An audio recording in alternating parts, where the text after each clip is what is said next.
momentos. Quiero agradecer de manera especial al padre Armando Nogués, que también, como ya ha dicho el padre Antonino, a pesar de su situación de salud, ha querido participar, y creo que es una expresión muy hermosa de la comunión con nuestra diócesis. Y pues desde luego seguimos encomendando al Señor su salud, y a todos los que también pues están pasando por situaciones difíciles, algunos todavía por la pandemia, pero sobre todo por otras situaciones. Muchas gracias, señor obispo. Muchas gracias, padre Antonino. Y me da gusto saludar a todos los que nos acompañan en esta videoconferencia, este encuentro virtual, para pues ocuparnos de aquellos temas que nos interesan en nuestro camino cristiano.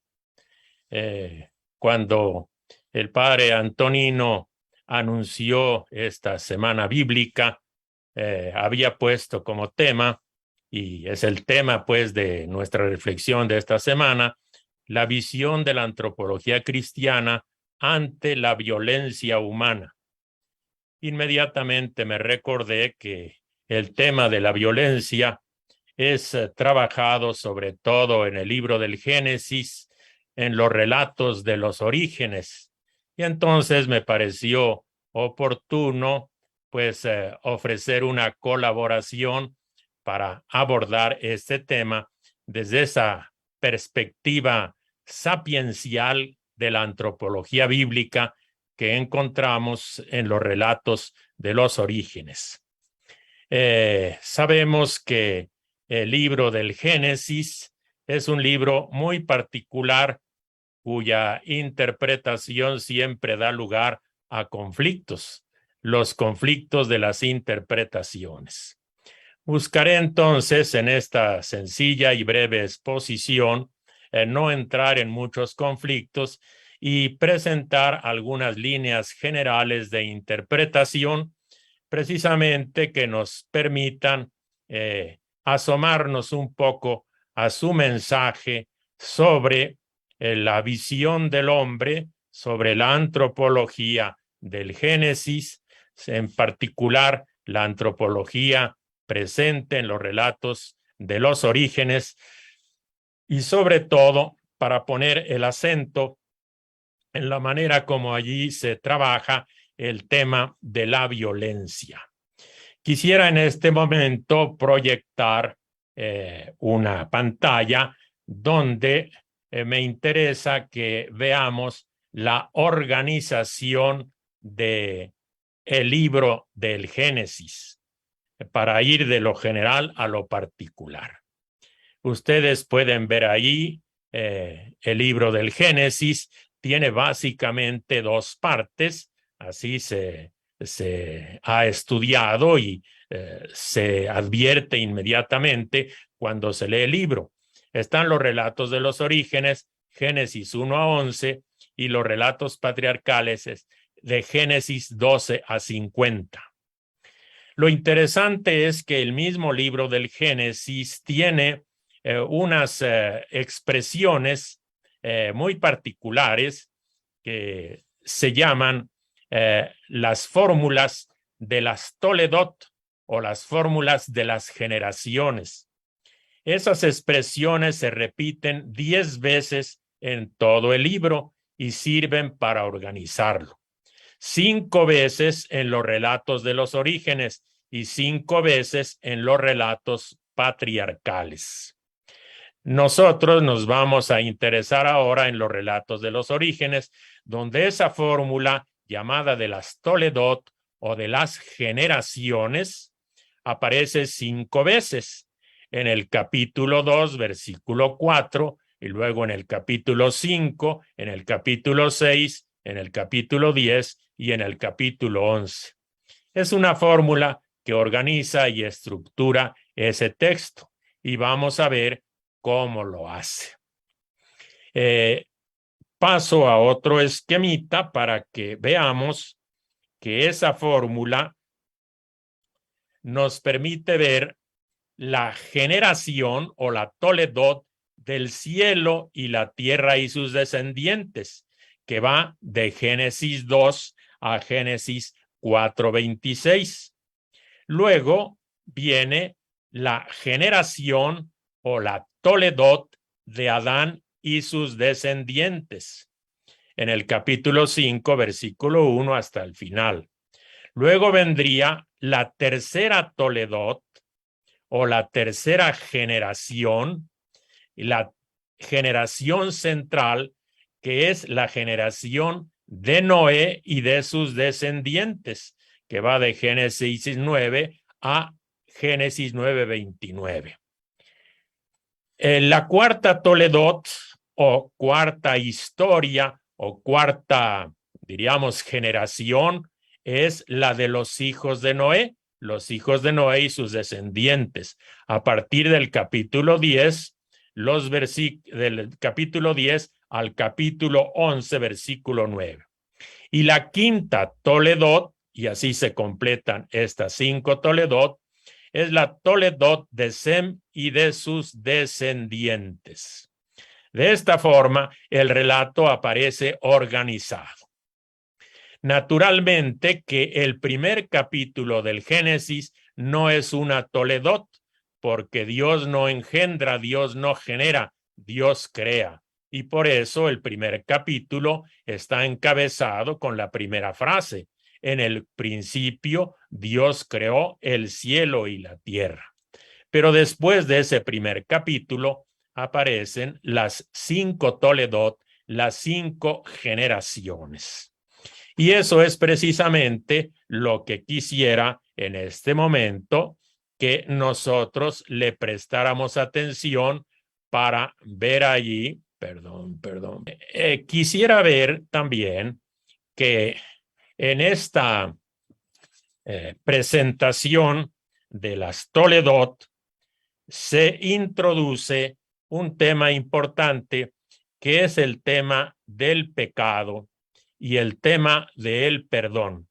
Y por eso le proponía yo al padre Antonino que trabajáramos en esta visión antropológica, el pecado original y el perdón original.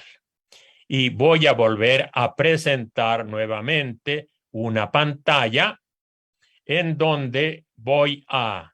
Eso, muy bien. Que en la historia de la salvación está presente el pecado. Y en cada una de las Toledot, en cada una de estas historias de las generaciones, va a aparecer alguna escena de pecado de los orígenes, en los relatos de los orígenes. Y entonces comienzo con la primera Toledot, que es la Toledot del cielo y de la tierra, la generación del cielo y de la tierra, o lo que es lo mismo, el cielo y la tierra y sus descendientes. Comienza en el capítulo 2, versículo 4, ahí donde está esa fórmula. Allí el ser humano se encuentra en el jardín del Edén. Allí va a aparecer el hombre y la mujer.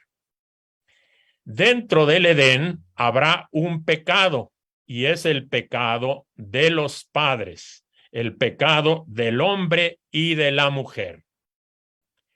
Luego vendrá fuera del Edén otro pecado, que es el pecado del hermano, el pecado de Caín.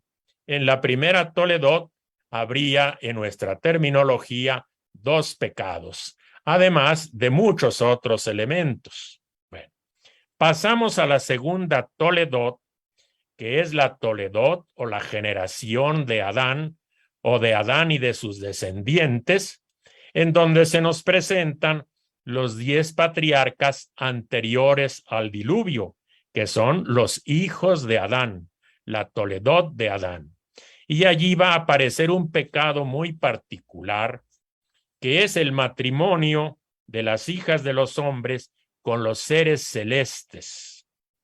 Pasamos así a la tercera Toledot, la Toledot central, y de alguna forma la más importante, porque está en el centro, 2 Toledot antes y 2 Toledot después. Esta es el relato o la historia del diluvio, el diluvio como anticreación. Y aquí encontraremos que antes del diluvio está el pecado de la humanidad, especificado como el pecado de violencia. Se dice expresamente que es la violencia. Y esa violencia es lo que va a desencadenar el diluvio como una anticreación. Se destruye prácticamente la primera creación. Pero viene una escena después del diluvio. Además de la bendición de los hijos de Noé y de sus hijos, aparece nuevamente en esta nueva creación, creación segunda, diríamos, aparece nuevamente el pecado. Y sería el pecado de Cam, uno de los hijos de Noé, y viene como consecuencia la maldición de Canaán. Luego pasamos a la cuarta Toledot. Esta cuarta Toledot es la Toledot de los hijos de Noé, la descendencia de Noé. Y estos hijos de Noé se nos van a presentar a través de 70 naciones descendientes de los hijos de Noé. Pero también aquí se hace presente la realidad del pecado. Y se hace presente como el pecado de Babel, la ciudad y su torre. Finalmente llegamos a la quinta Toledot, que es la Toledot de Sem, el hijo mayor de Noé. Aquí en realidad solamente se da la lista de los 10 patriarcas posteriores al diluvio. Y aquí no tenemos alguna escena particular del pecado. Y dicho esto, entonces yo quisiera dejar de compartir y exponer un poco, recordar un poco para todos los elementos sobresalientes de cada una de estas historias del pecado, donde los seres humanos, pues, transgreden la voluntad de Dios y rompen su alianza con él. Y vamos a comenzar en orden. El pecado de la primera pareja. Lo conocemos. Dios les ha dado una orden en el jardín del Edén de que pueden comer de todos los árboles que hay en el jardín, pero no pueden comer del árbol de la vida. Pueden comer también del árbol de la vida, pero no pueden comer del árbol de la ciencia del bien y del mal. ¿Qué es lo que sucede? Lo sabemos perfectamente. Que desconfían de Dios, el hombre y la mujer desconfían de Dios, le creen más a la serpiente y entran en complicidad el uno con el otro y comen del árbol que se les había prohibido. Porque la serpiente les propone que si comen del árbol de la ciencia del bien y del mal, entonces serán como dioses. La propuesta es una verdadera desmesura. El ser humano pierde sus propias dimensiones, pierde sus propios límites en el espejismo de pretender ser como Dios. Serán como dioses, una verdadera desmesura, sale de sus límites. Este es el pecado de la primera pareja. Pasamos ahora rápidamente, porque les digo, daré unas líneas de interpretación muy sencillas. Pasamos en esta misma Toledot, a otro pecado, que es el pecado del hermano contra su hermano, el pecado de Caín. Allí Caín derrama la sangre de su hermano, como sabemos, le quita la vida, asesina a su hermano banalmente, prácticamente sin motivo. Y se dice, el pecado está como fiera al acecho. El espejismo que vive Caín es resolver sus problemas eliminando al otro. Bueno, y así pasamos ahora a la segunda Toledot, en donde al final aparece otro pecado que sería en el capítulo 6, los versículos del 1 al 4, el matrimonio que se da entre los seres celestes con las hijas de los hombres y ese mundo que surge, que son los gigantes, hombres famosos y gentes de nombre. Ahí aparece esa desmesura en donde las hijas de los hombres pretenden grandezas que superan la capacidad, como dice el Salmo, y entran en matrimonio con esos seres celestes en la expectativa de tener descendientes que serían hombres famosos, gente de nombre. Llegamos de esta manera, entonces, a la siguiente escena de pecado. Esta escena de pecado es el pecado de la humanidad y es el pecado de la violencia. Pero más que contárselos, lo sabemos más o menos. Yo quisiera en este momento presentar el texto de este relato, porque no siempre lo tenemos presente. Y entonces voy a presentar el antecedente de este pecado y el desarrollo de el mismo. Vamos a proyectar nuevamente la pantalla para que tengamos presente este texto. A ver. Ya está presente. Capítulo 6, versículo 5. Viendo Yahvé que la maldad del hombre cundía en la tierra y que todos los pensamientos que ideaba su corazón era puro mal de continuo, le pesó a Yahvé de haber hecho al hombre en la tierra y se indignó en su corazón.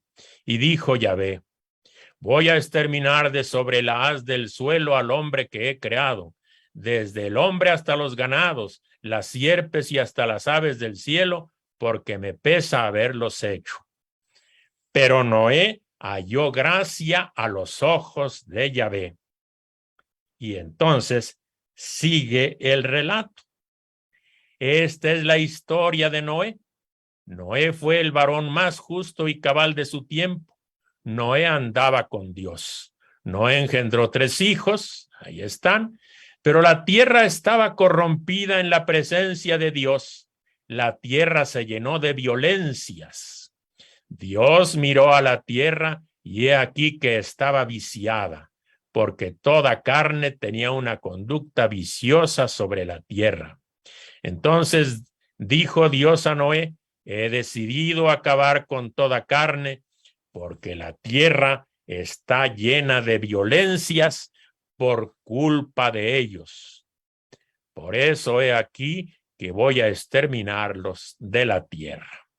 Entonces, aquí tomo nota de que el mal se ha extendido, la conducta del hombre se ha extendido sobre la tierra. En su corazón hay puro mal de continuo y así es su conducta, y esta conducta después se especifica diciendo que se trata de la violencia. La tierra se llenó de violencias. Este sería el pecado central. Quisiera señalar ahora brevemente que cuando se emplea la palabra violencia,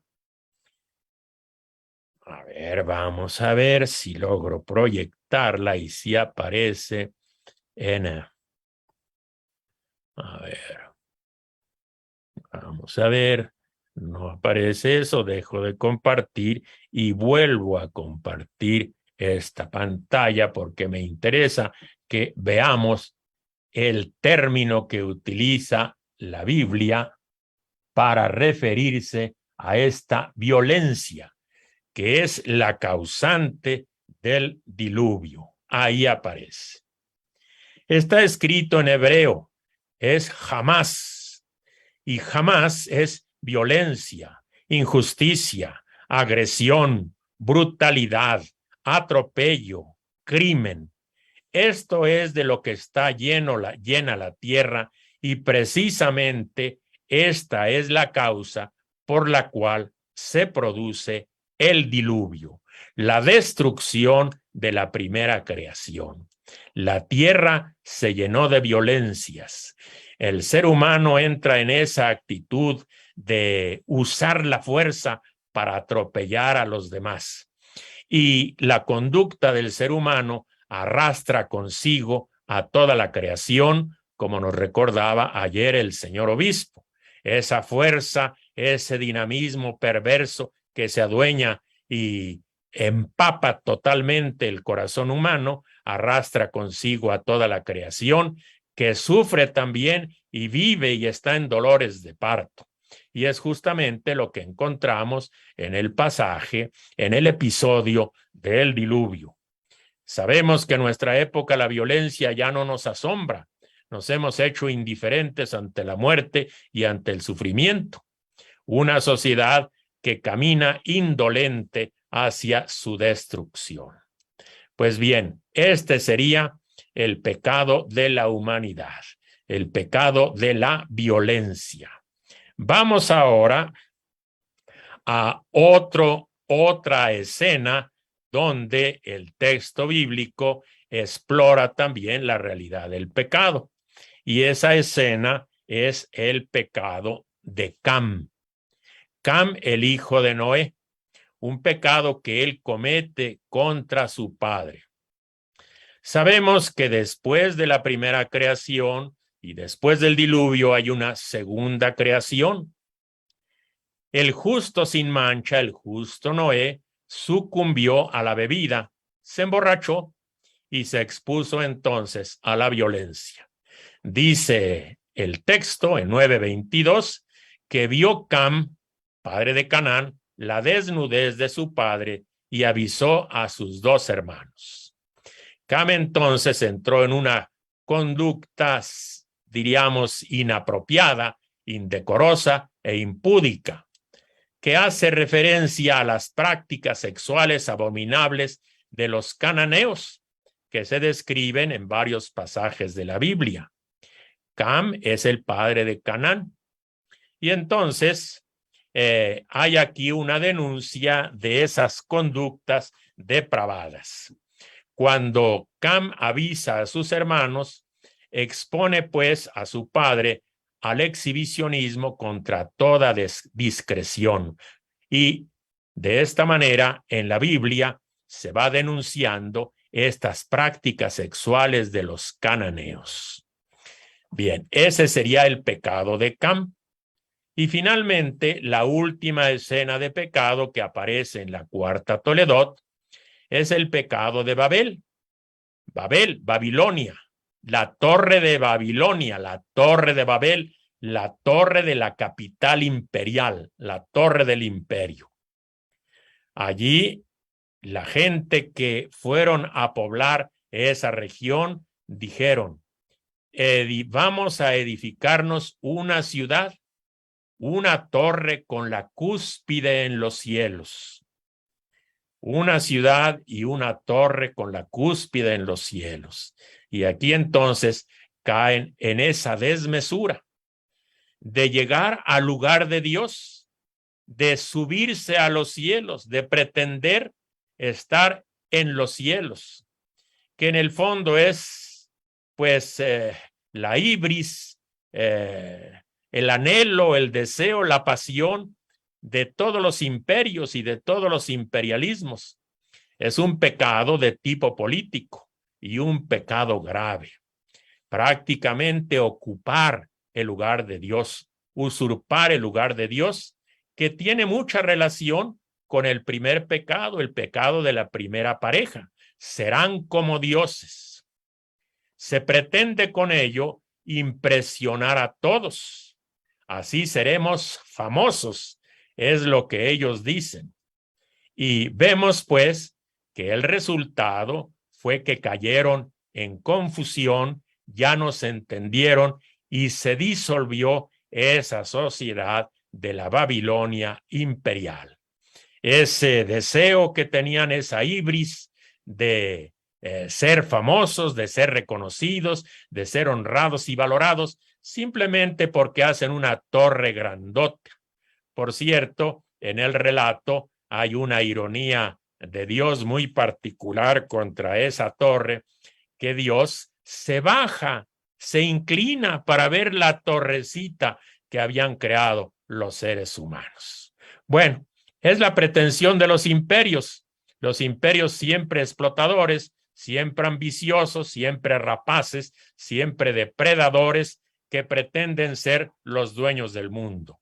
Eso fue Babilonia, según la Biblia, y esos han sido los imperios a lo largo de los siglos. Ahora, lo que a mí me interesaba no era tanto profundizar en el pecado original, sino caer en la cuenta que, como he puesto en evidencia, nosotros normalmente hemos orientado nuestra reflexión hacia un pecado original, y siempre nos hemos fijado en el pecado de los padres, en el pecado del hombre y de la mujer.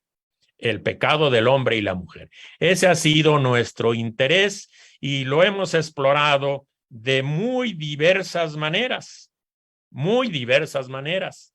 Y casi siempre nuestra reflexión, cuando se habla del pecado original, se orienta a ese pecado. Cuando en realidad, como ya lo presenté al principio y lo vuelvo a presentar, más que de un pecado original, el libro del Génesis nos habla de varios pecados originales. El apóstol Pablo lo dice maravillosamente. Allí donde abundó el pecado, no hay un solo relato de pecado original, hay varios relatos de pecado original. Los vuelvo a repetir para que no se nos olviden.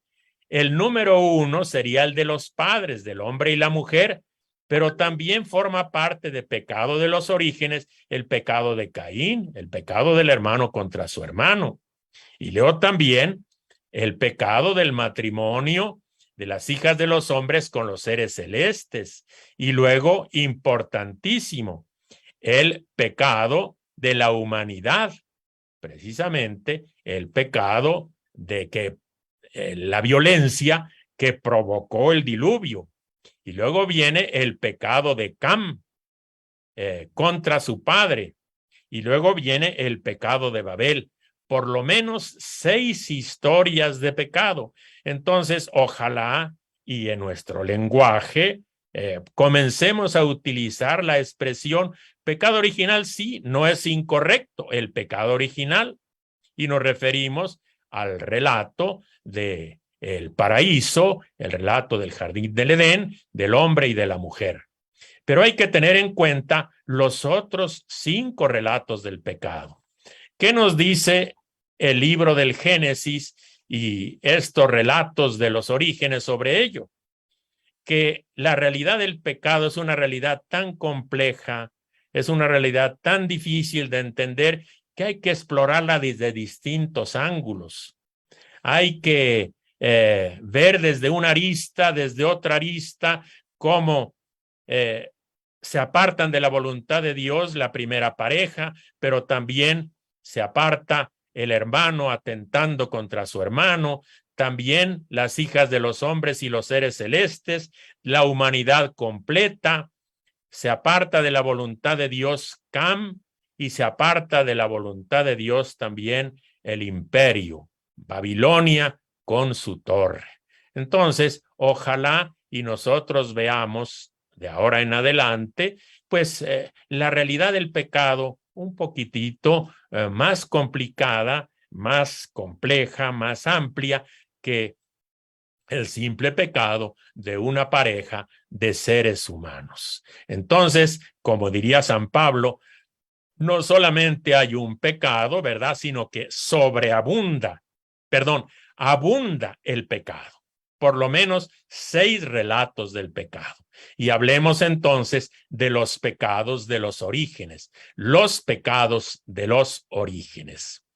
Y vamos a ver que después de estos relatos de pecado, hay algo muy novedoso que no está expresado directamente en el texto, sino que está mostrado en el texto. Y eso es lo que a mí me importa en este momento compartirles a ustedes.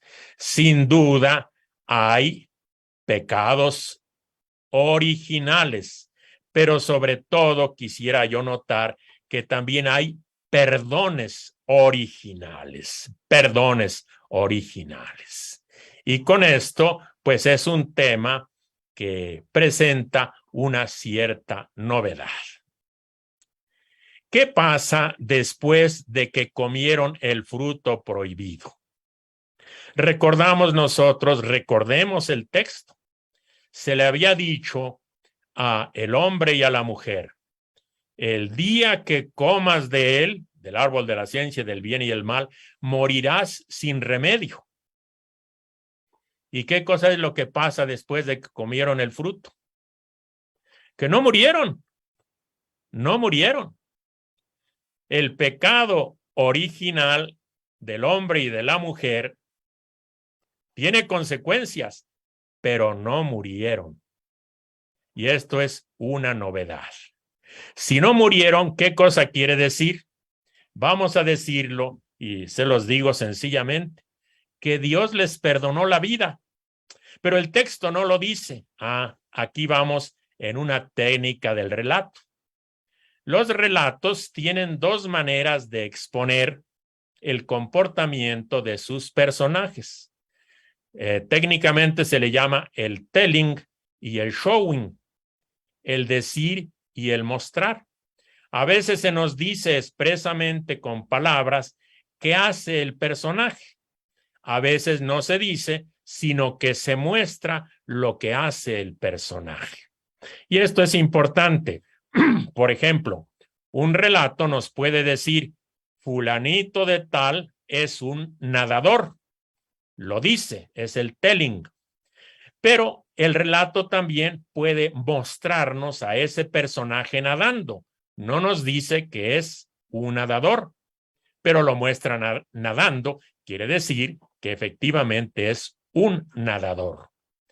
Y aquí en este caso, cuando nosotros vemos que en el texto se había dicho, el día que comas del fruto del árbol de la ciencia del bien y del mal, morirás sin remedio, resulta que de repente no mueren.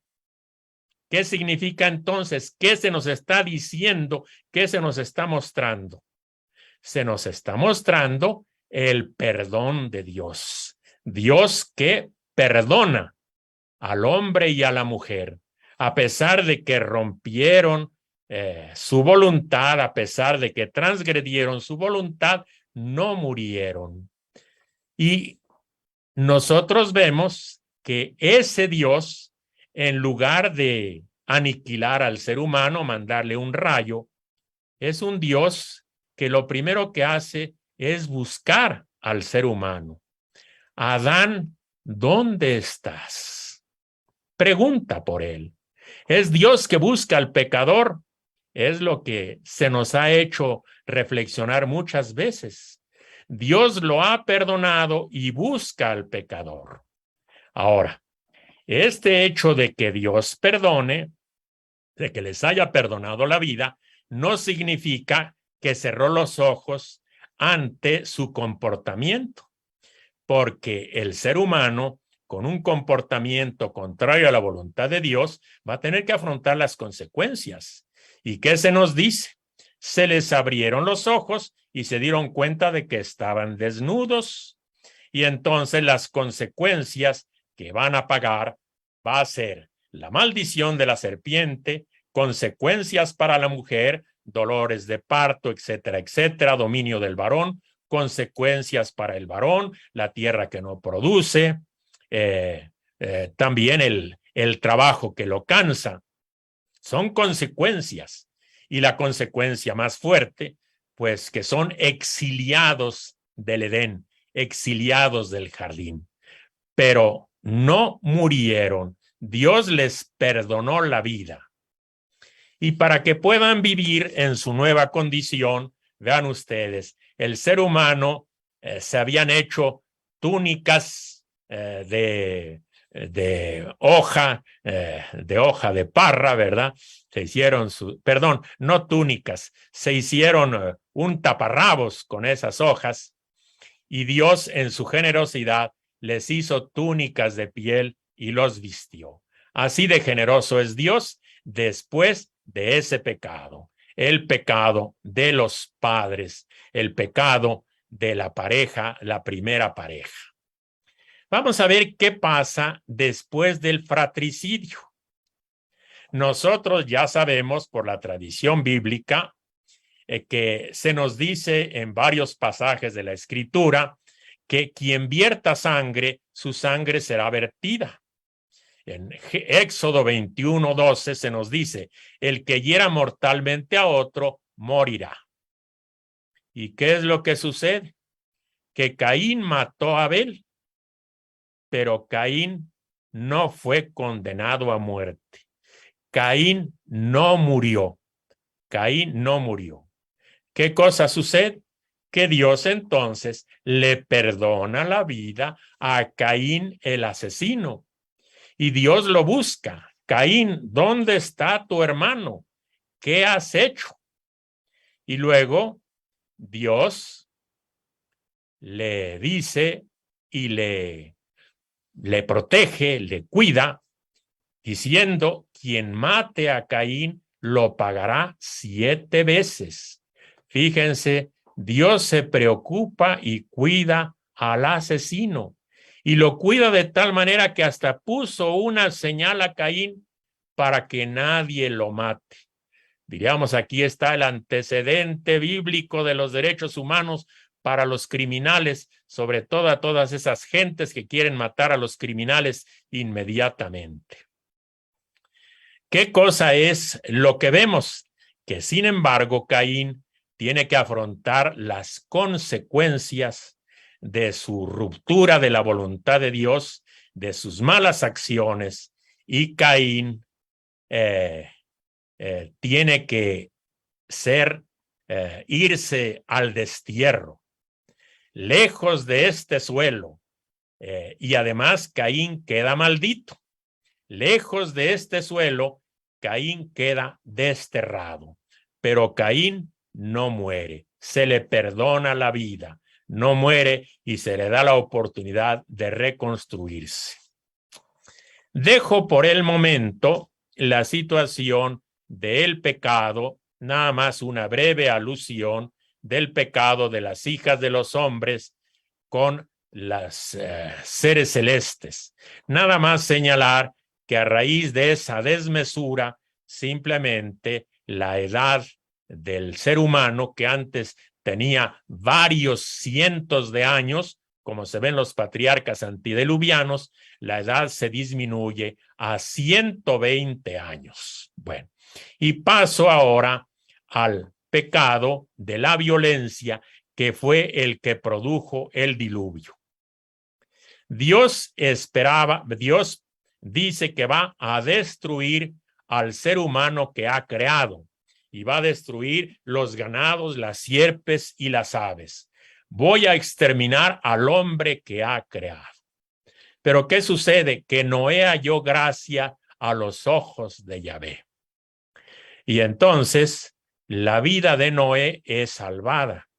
Y en el arca se va a salvar Noé y su familia, en total 8 personas que fueron salvados a través del agua, y luego una pareja de los animales impuros y 7 parejas de los animales puros. Entonces, hay alguien que se salva de esa destrucción. Pero uno esperaría entonces la destrucción y el final, pues, de la historia. Pero no es el final de la historia.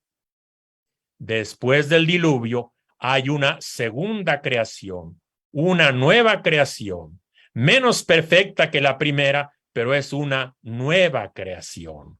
Con el cese del diluvio se inicia un proceso de recreación del cosmos, un nuevo comienzo. Hay una nueva era y una nueva oportunidad para la humanidad. Se restaura la creación original. Y quisiera yo en este momento mostrar cómo el relato cuida muy bien esa restauración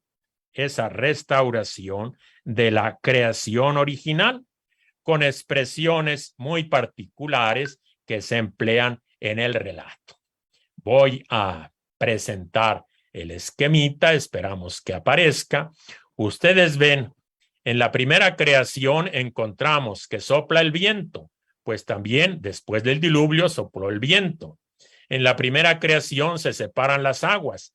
Para el final del diluvio se separan las aguas de la tierra. En la primera creación aparece la tierra firme y las plantas. Al final del diluvio vuelven a aparecer la tierra firme y las plantas. A la primera creación vuelan las aves en 1:20. Después del diluvio volaron las aves. Y luego en la primera creación salió el hombre a poblar la tierra. Crezcan y multiplíquense en 1:28. Pues al final del diluvio sale el hombre a poblar la tierra. Bien, bueno, con esto dejo de compartir. A ver, un poquitito, dejo de compartir. A ver, aquí, muy perfecto, muy bien. Como vemos, después del diluvio hay una nueva creación. ¿Qué quiere decir? Que a final de cuentas, para las 8 personas que están en el arca y para las especies de animales que se albergaron en el arca, hay una nueva creación. La bendición vuelve a abrirse. Dios, que iba a destruir todo, resulta que no destruyó todo, dejó ese resto pequeño, y después del diluvio, Dios mismo se compromete y hace un juramento de no volver a destruir a los seres humanos. Bueno, pasamos al pecado de Cam.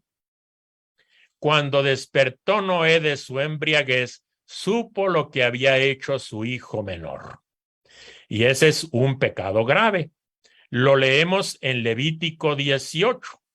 En Levítico 18 se dice expresamente: no hagan como se hace en la tierra de Canaán, a donde los llevo. No vayan a seguir sus costumbres. Todos los que cometan una de esas abominaciones, esos serán exterminados del medio de su pueblo. Eso es lo que dice. ¿Qué cosa es lo que sucedió? Que Cam no murió. Cam no muere a pesar de que había tenido una conducta abominable. ¿Qué cosa es lo que dice Dios? Pues Cam tiene que afrontar las consecuencias. Y Dios va a decir: bendito sea Yahvé, el Dios de Sem, y sea Canaán esclavo suyo. Canaán entonces paga las consecuencias de su mala acción, entrando en una situación de servidumbre. Y además tenemos que decir que a pesar de eso, Cam sigue siendo portador de la bendición de Dios. Y Cam, el hijo de Noé, tuvo hijos. Se nos dice en 10:6 que tuvo a los hijos de Cam, fueron Cus, Misraim, Put y Canaán. Cus es Etiopía, Misraim es Egipto, Put no se sabe quién es, y Canaán pues son los cananeos. Entonces el pecado de Cam tiene como consecuencia la maldición de Canaán. Es la herencia perversa de su padre y se convierte en siervo para sus hermanos. Pero Cam no murió. Hay perdón de Dios. Y pasamos así al último pecado y las consecuencias. ¿Qué pasa después de que los seres humanos edificaron la torre imperial? La torre que construyen los imperios conquistadores y dominadores. ¿Qué sucedió? Se acabó ese proyecto totalitario, pero no se acabaron esos seres humanos. ¿Qué consecuencias afrontaron? Los dispersó Yahvé. Fueron dispersados, pero no destruidos. Es curioso. Babilonia, Babel, experimenta lo mismo que ellos le hicieron al pueblo de Israel. Babilonia, provocó el exilio y desterró al pueblo de Israel y se los llevó al destierro precisamente en Babilonia. Los dispersó, se provocó esa diáspora. Y ahora ese imperio experimenta lo mismo como consecuencia de su desmesura. Fueron dispersados. Lo interesante que aquí no se dice que hubo una recreación del imperio. No hay recreación. El imperio no tiene continuidad. Dios es contrario a los totalitarismos. Dios es contrario a los imperios. Esos que en su desmesura violan todos los valores sagrados de la humanidad. Y entonces, este imperio experimenta que queda confundido en su lenguaje, de modo que ya no entiende cada cual a su prójimo, se embrolló su lenguaje y es esa confusión de la convivencia humana que quedan dispersados. Lo mismo que hizo Babilonia con el pueblo de Dios, ahora lo vive, pero el imperio no se reconstruye, no se reconstruye. ¿Qué cosa entonces, después de ver esta reseña de las consecuencias de los pecados cometidos por los seres humanos en la historia de la salvación? Hemos explorado 6 clases de pecados. Abunda el pecado. Pero ¿qué cosa es lo que vemos? Lo dice San Pablo. Donde abundó el pecado, sobreabundó la gracia, sobreabundó el perdón de Dios. Y entonces, brevísimas reflexiones, lo dejo para ustedes el volver a leer estos relatos de los orígenes, leerlos, releerlos, meditarlos, rezarlos, contemplarlos y recoger de allí su mensaje. No nos fijemos en los elementos simbolizantes, que son lenguaje simbólico. Fijémonos en lo simbolizado, en el mensaje que se da. Sin duda, los seres humanos somos pecadores en la historia.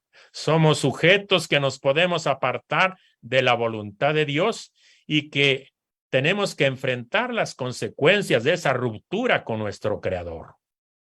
Pero también los seres humanos somos destinatarios del perdón de Dios. Nosotros podemos ser infieles, pero Dios permanece fiel, nos lo dice el Nuevo Testamento. Y por eso podemos decir que donde abundó el pecado, sobreabundó la gracia.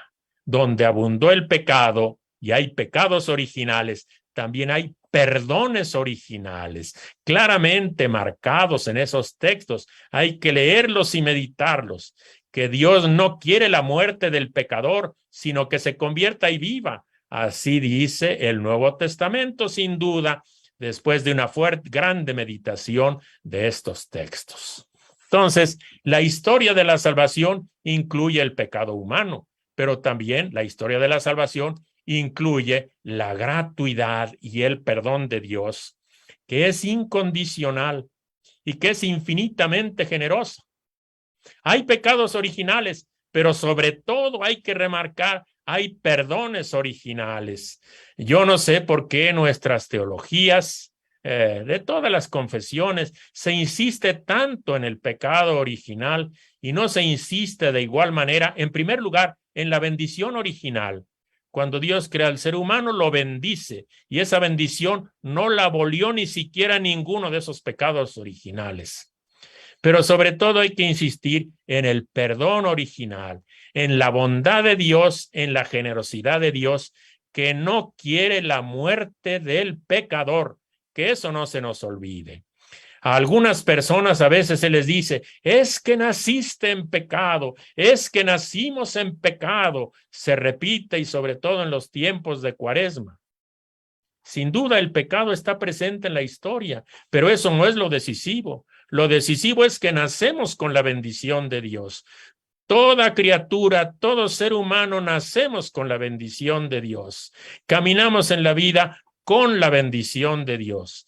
Y los seres humanos pecadores también caminamos en la vida experimentando la fidelidad de Dios y un Dios que está dispuesto a perdonarnos. Un Dios que nos ofrece su perdón. Adán, ¿dónde estás? Caín, ¿dónde estás? Dios que busca al pecador. Esto no quiere decir que se disminuya la gravedad del pecado. El pecado es algo muy serio y por eso se explora desde 6 ángulos en esos relatos. Es algo muy serio, tiene tremendas consecuencias y esas consecuencias hay que afrontarlas. Pero hay que afrontarlas sabiendo que contamos con la actuación misericordiosa de Dios. Contamos siempre con ese Dios que no puede negarse a sí mismo, que Dios es siempre fiel y que Dios no quiere la muerte del pecador y que nos ha destinado a la salvación. Estamos destinados a la salvación, nos dice el Nuevo Testamento. Eso no se nos debe olvidar y en eso hay que insistir. Y esto era precisamente el objetivo de esta reflexión.